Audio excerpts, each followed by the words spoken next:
Bonsoir à toutes et à tous. Voici votre journal de 22 heures au sommaire ce soir.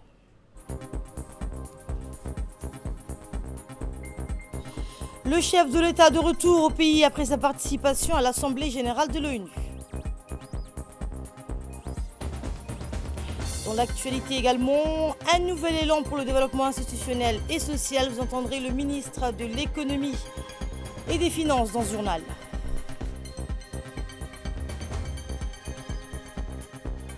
Et à l'étranger, la Palestine revendique son adhésion pleine et entière au groupe BRICS.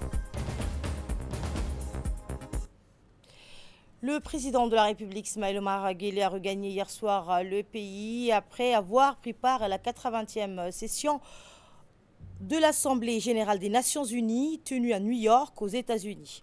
Au cours de cet important rendez-vous multilatéral, le chef de l'État s'est distingué par plusieurs interventions marquantes, notamment lors de la cérémonie commémorant les 80 ans de la charte, les 80 ans de la charte de l'ONU, d'une conférence internationale sur la reconnaissance de l'État palestinien et d'un débat consacré à la réforme de l'architecture financière mondiale. En marge des travaux, le président Guelleh a également multiplié les rencontres bilatérales avec plusieurs chefs d'État et de gouvernement ainsi que de hauts responsables internationaux, dont le secrétaire général de l'ONU, Antonio Guterres, le nouveau président de la Banque africaine de développement et le principal conseiller du président américain pour l'Afrique. Et dans ce périple à New York, le président de la République a par ailleurs pris part au dîner offert par le président américain Donald Trump. Il y a lieu de rappeler enfin que le chef de l'État avait rallié ce déplacement à New York sur sa participation le 15 septembre dernier au sommet d'urgence arabo-musulman qui eut lieu à Doha, au Qatar.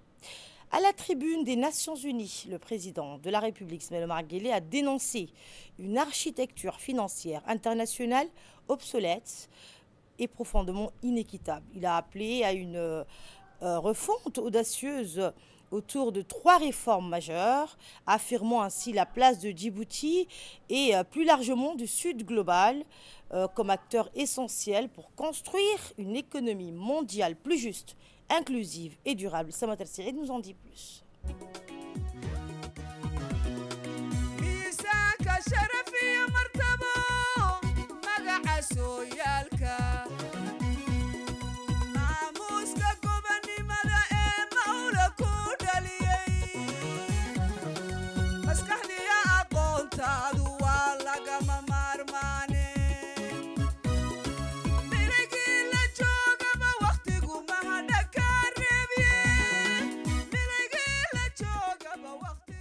À New York, septembre 2025.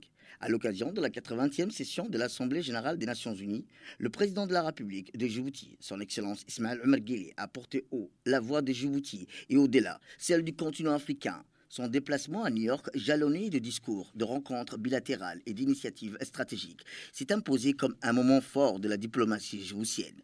À la tribune de l'ONU, le chef de l'État a livré un plaidoyer ferme en faveur de la préservation d'un ordre international fondé sur le multilatéralisme, rappelant la pertinence de la Charte des Nations Unies.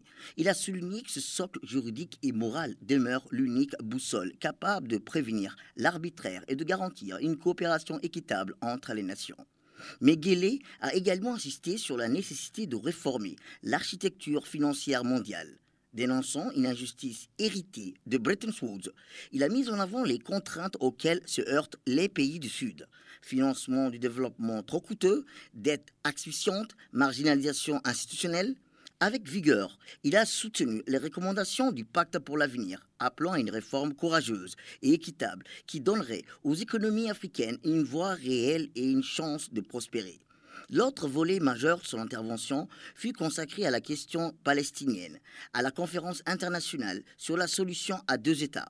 Le président de la République, son Excellence Ismaël Omar Guelleh, a rappelé que plus de 150 pays reconnaissent déjà la Palestine, mais que cette reconnaissance reste insuffisante face à l'occupation illégale et aux violences documentées par l'ONU. S'appuyant sur l'avis consultatif de la Cour internationale de justice et sur les conclusions récentes de la commission d'enquête onusienne, le président de la République a condamné le génocide perpétré à Gaza il a lancé un appel solennel aux Nations Unies.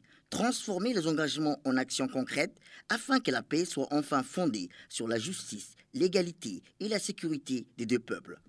En marge de l'Assemblée générale, le président de la République a multiplié les rencontres. Son entretien avec le président de la Banque africaine de développement, Sidi Ould Tah, a confirmé la solidité du partenariat entre Djibouti et la Banque africaine de développement. Les discussions ont porté sur des projets structurants dans des domaines de l'énergie, du numérique et des infrastructures, reflètent de la vision stratégique de Djibouti en matière d'intégration régionale et de développement durable. Cette convergence de vues illustre l'ambition de Djibouti de consolider ses acquis, tout en contribuant activement à l'agenda économique continental. Le chef de l'État a rencontré aussi dans la foulée le secrétaire général des Nations Unies, M. Antonio Guterres.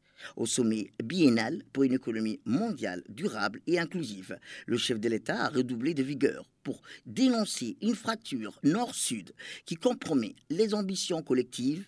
Il a exigé des réformes concrètes autour de 3 axes. Restructuration plus équitable de la dette, accès renforcé aux droits de tirage spatiaux et représentation juste au sein des institutions financières. À travers ce discours, Djibouti n'apparaît pas comme un simple demandeur, mais comme un acteur responsable, porteur d'une vision exigeante pour une gouvernance mondiale plus juste. Entre tribunes internationales et rencontres bilatérales, entre plaidoyer pour la Palestine et appel à la réforme financière, le président de la République, son Excellence Ismaël Omar Guelleh, a réaffirmé la vocation de Djibouti, être un carrefour non seulement des routes maritimes, mais aussi des voies politiques. À New York, la République de Djibouti a montré qu'un petit État peut peser dans les grandes affaires du monde dès lors qu'il défend des causes universelles, la justice, l'équité, la paix.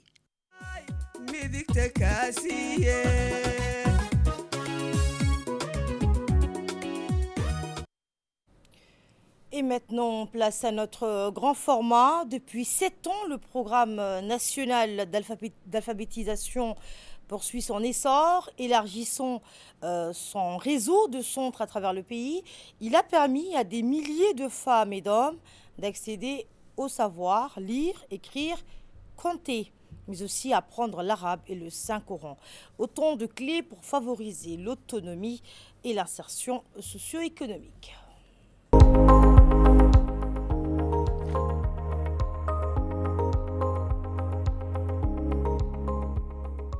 Le programme national d'alphabétisation, dans sa version actuelle, a débuté il y a 7 ans, en 2018, avec le concours de 3 ministères, à savoir le ministère de l'Éducation nationale, le ministère de la Femme et de la Famille et le ministère des Affaires sociales et des Solidarités.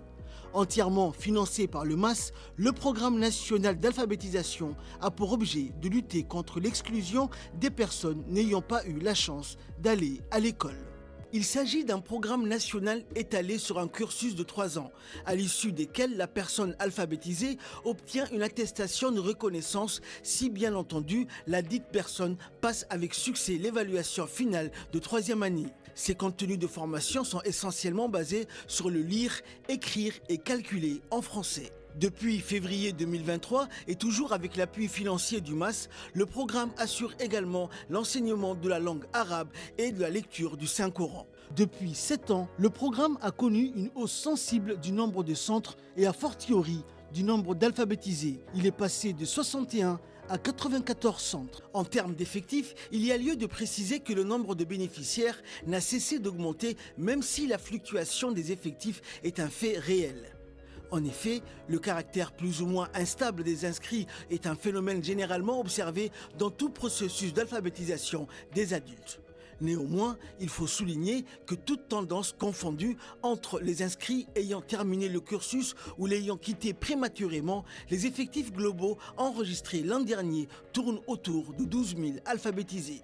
La mobilisation passant par les manifestations in situ et dans les écoles se poursuit et les dernières en date sont les soirées portes ouvertes organisées à l'intention des différents quartiers dans le but de rehausser les inscriptions dans les centres. L'autre aspect non négligeable du programme est sa contribution à la lutte contre le chômage. En effet, le programme compte 210 alphabétiseurs issus des jeunes en situation de chômage.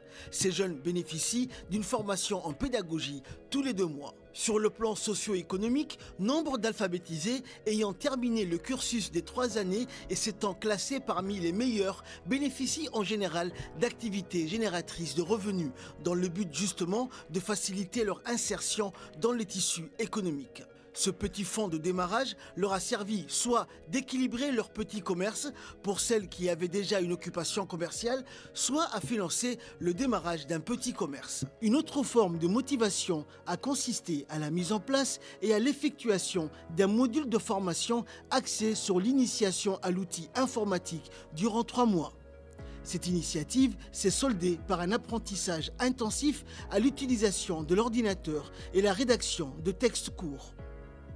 À l'issue de cette formation, il nous a été possible d'accompagner ces apprenantes en leur offrant les moyens nécessaires à une insertion socio-économique. Des AGR ont été octroyés à chacune des formées. J'ai saisi cette occasion pour louer les efforts nationaux afin de construire une architecture numérique évoluée et appelée à la mise en œuvre des formations et stratégies numériques favorables au genre, tout en continuant sans relâche l'effort déployé pour l'alphabétisation des femmes. Je veux, dans le cadre de la nouvelle politique nationale du genre, que les ministères concernés mettent en place les moyens humains et matériels nécessaires pour entamer de nouveaux cycles de ce qu'on appelle désormais l'alphabétisation numérique. Et dans le reste de l'actualité, le cabinet du ministère de l'économie et des finances a servi de cadre à une cérémonie marquant une nouvelle avancée dans la coopération entre Djibouti et l'Union européenne. Le ministre de l'économie et des finances, Ilyas Moussa Douale, en présence de la ministre de la Femme et de la Famille, Mme Ousmane Aden, et de l'ambassadrice de l'Union européenne, Dr Denisa Elena Lonette, a signé 2 conventions de financement majeures pour un montant total de 7 millions d'euros, soit environ 1,4 milliard de nos francs. Le premier accord vise à intensifier la lutte contre les mutilations génitales féminines à travers une stratégie nationale coordonnée ancrée dans les communautés. L'objectif est de renforcer la protection des filles et des femmes en faisant de ce combat une cause nationale.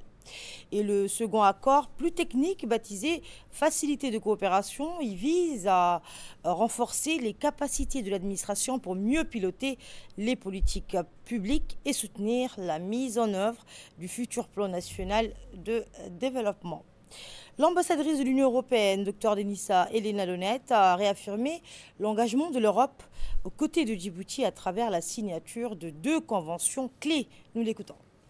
C'est avec grand plaisir et c'est un honneur de pouvoir être à vos côtés, Monsieur le ministre, pour signer ces conventions de financement. En effet, c'est une expression directe au fait que l'Union européenne souhaite faciliter et accélérer ces décisions. De mémoire, comme vous le savez, Monsieur le ministre, par le passé, c'était un processus qui prenait un peu plus de temps entre le moment de l'adoption de la décision et sa signature. Maintenant, nous le faisons ici, côte à côte.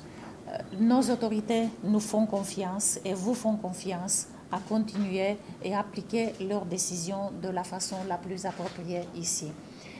Je dirais, sans être trop longue, je disais que cette partie de notre programme multiannuel est celle qui est aussi la plus stratégique et elle capitalise sur la première partie dans le sens que nous continuons avec un partenariat stratégique dans le domaine de l'appui à l'égalité de genre, à la prévention et la lutte contre les mutilations génitales féminines, qui est stratégique parce que nous capitalisons sur le bon résultat du programme FEMFI, mais également puisque dans le monde d'aujourd'hui, où d'un côté, les financements adressés à cet aspect très important devient de moins en moins importante, l'Union européenne reste un partenaire engagé.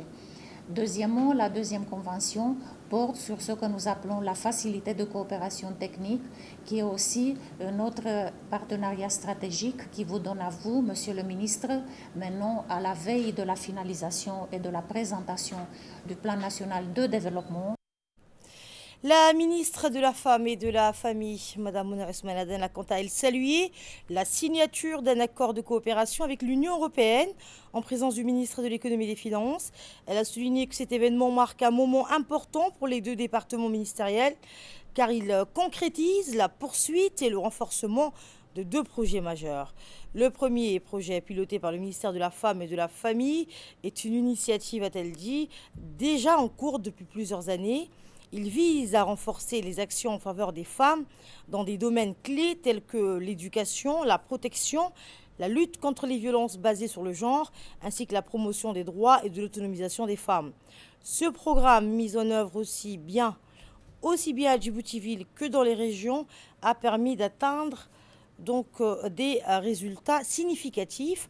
Grâce à ce nouvel accord, un second cycle d'activités pourra être lancé pour consolider les acquis et étendre les actions.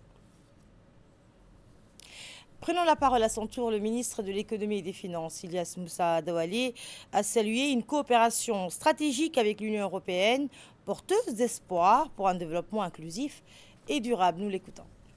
L'Union et Djibouti entretiennent des relations particulièrement fructueuses, de confiance et constante. Aujourd'hui, nous sommes très heureux de porter notre signature de deux conventions dont leur intérêt reste essentiel. La première convention porte une convention d'appui, un don de 5 millions d'euros, soit environ 1 milliard de francs Djibouti, pour aider le ministère de la Femme et de la Famille à travailler sur des sujets majeurs, notamment le travail de développement et de l'égalité des genres, de lutte contre les mutilations génitales, dont Djibouti fait partie de ces pays pionniers en termes de lutte contre ces phénomènes, mais et bien sûr sur le développement des capacités des femmes djiboutiennes ici à Djibouti et dans les régions de l'intérieur. Durant les années passées, nous avons eu un financement toujours sous la forme de dons qui était de l'ordre de 7 millions d'euros et qui a donné beaucoup de résultats avec les encouragements de tous les acteurs. C'est sur la base donc de cette réussite du financement précédent que nous avons soutenu et que nous portons aujourd'hui avec également donc l'engagement de l'Union européenne sur ces sujets très importants. Nous nous félicitons et nous vous remercions, Madame l'ambassadeur, et à travers vous, l'Union européenne plus généralement.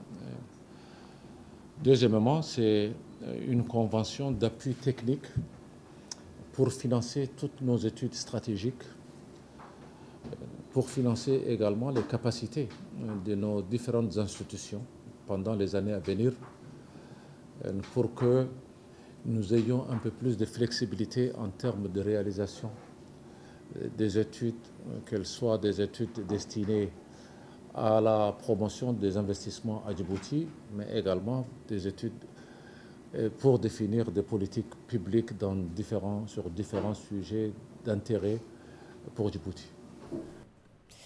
Et dans le reste de l'actualité, le ministère de la Jeunesse et de la Culture a accueilli aujourd'hui la première réunion d'installation du jury du Grand Prix du chef de l'État, Initiative Jeunesse pour l'édition 2025. Cette rencontre a réuni des représentants des ministères, des institutions étatiques, ainsi que des cadres du ministère, autour du thème « Industrie culturelle et créative et entrepreneuriat féminin, innover pour un développement durable ».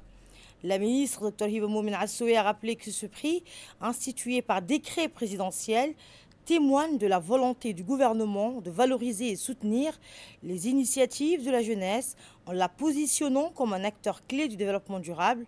L'édition 2025 mettra particulièrement l'accent sur l'innovation culturelle et l'entrepreneuriat féminin. Ce Grand Prix vise à encourager une jeunesse créative, engagée et moteur de changement en récompensant l'excellence, l'innovation et la durabilité, a souligné la ministre. Cette dynamique s'inscrit dans le cadre du 5e Forum panafricain de la jeunesse que Djibouti accueillera cette année sous le thème « Développement et bien-être des jeunes ». Lors de ce forum, la cérémonie de remise des prix aux lauréats du Grand Prix du chef de l'État se déroulera donc en présence de la jeunesse africaine. La ministre, vous l'entendrez, a enfin souhaité que le travail du jury se déroule avec rigueur et éthique. La ministre de la Jeunesse et de la Culture, Hiba Moumena Assowe, s'est exprimée aujourd'hui, donc vous l'aurez compris, sur le lancement du Grand Prix du chef de l'État, Initiative Jeunesse 2025, un événement clé pour encourager l'innovation, l'entrepreneuriat féminin et le développement durable chez les jeunes. Nous l'écoutons. Avec une grande joie que je vous souhaite la bienvenue à cette première réunion du jury et du Grand Prix du chef de l'État, Initiative Jeunesse au pluriel de l'édition 2025. Ce prix institué par un décret qui datait de 2008, mais que nous avons modifié en 2022 pour mieux le conformer au nouveau contexte, incarne cette volonté politique forte de notre gouvernement de reconnaître, valoriser et accompagner les initiatives portées par notre jeunesse. Il s'inscrit dans une dynamique nationale d'inclusion, d'innovation et de transformation sociale, où les jeunes ne sont plus de simples bénéficiaires, mais bien des acteurs à part entière du développement durable. Et cette vision tient particulièrement à cœur le président de la République et son Excellence Ismaël Omar Guelleh, qui l'a reconfirmé dans son discours d'entrée politique par ce terme fort éloquent. Donc je cite: « Il est de notre devoir de combattre le chômage afin d'offrir à notre jeunesse des perspectives d'avenir, de valoriser leurs talents et de soutenir leur initiative. » Pour cette 11e édition 2025, nous avons choisi un thème ambitieux et porteur de sens: industrie culturelle et créative et entrepreneuriat féminin, innover pour un développement durable. Ce thème met en lumière deux leviers essentiels. D'une part, les industries culturelles et créatives qui sont aujourd'hui au cœur des économies modernes, génératrices d'emplois, de richesses et de cohésion sociale. D'ailleurs, je vous invite de participer à l'atelier national sur l'emploi des jeunes dans les industries culturelles et créatives qui aura lieu le 6 octobre et qui mettra en lumière toutes les opportunités d'emploi que ces secteurs économiques offrent aux jeunes. D'autre part, l'entrepreneuriat féminin, parce qu'il constitue toujours une force motrice pour une société équitable, inclusive et résiliente. À travers ces prix, nous voulons bien sûr et toujours et encore encourager les jeunes, et en particulier les jeunes femmes, à s'engager dans des projets culturels innovants et durables. Récompenser les initiatives ayant un impact réel sur le terrain, tant sur les plans économiques et social. Promouvoir l'excellence, la créativité et l'audace de notre jeunesse. Je tiens à saluer l'engagement de chacun d'entre vous, membres du jury, pour votre disponibilité et votre expertise. Votre rôle est crucial dans la sélection des projets qui incarneront les valeurs de ce prix et porteront haut les couleurs de notre jeunesse. Je remercie également l'ANSSI pour la mise en place chaque année de la plateforme numérique, en tout cas depuis 2022, ainsi qu'à tous les partenaires techniques et institutionnels qui contribuent à la réussite de ce concours national. Enfin, j'ai le plaisir et l'honneur d'annoncer officiellement que Djibouti accueillera cette année le 5e Forum panafricain de la jeunesse, sous les thèmes importants de développement et bien-être de jeunes, co-organisé par la Commission africaine et le ministère. Et elle a eu également, dans le cadre des efforts continus de lutte contre le trafic illicite, la division régionale des douanes de Tadjoura, en étroite collaboration avec la police et l'armée nationale, a mené avec succès une importante opération qui a permis la saisie de 7563 kg de canne de contrebande. Ce produit prohibé, introduit illégalement sur le territoire, a été immédiatement détruit conformément aux procédures en vigueur dans un souci de protection de la santé publique et de respect de la législation nationale. Le directeur général des douanes, Gouled Ahmed Youssouf, s'est félicité de cette opération réussie et a tenu à saluer le professionnalisme et la coordination efficace des forces engagées ainsi que l'ensemble des agents de la douane locale. Dans l'actualité régionale, à présent, le Kenya met en place un nouveau cadre structuré pour réguler l'accès des compagnies aériennes étrangères à son marché. Ce dispositif, piloté par un comité technique, remplace les autorisations ponctuelles par un système d'évaluation clair, prenant en compte plusieurs critères stratégiques, objectifs, renforcer la transparence, protéger les intérêts nationaux et stimuler le tourisme avec un objectif de 5 millions de visiteurs d'ici 2027. Le 8e congrès des dirigeants religieux mondiaux s'est achevé à Astana avec l'adoption de la déclaration de paix 2025. Ce texte appelle à renforcer le dialogue interreligieux, protéger les sites religieux et promouvoir une coopération internationale face aux défis globaux.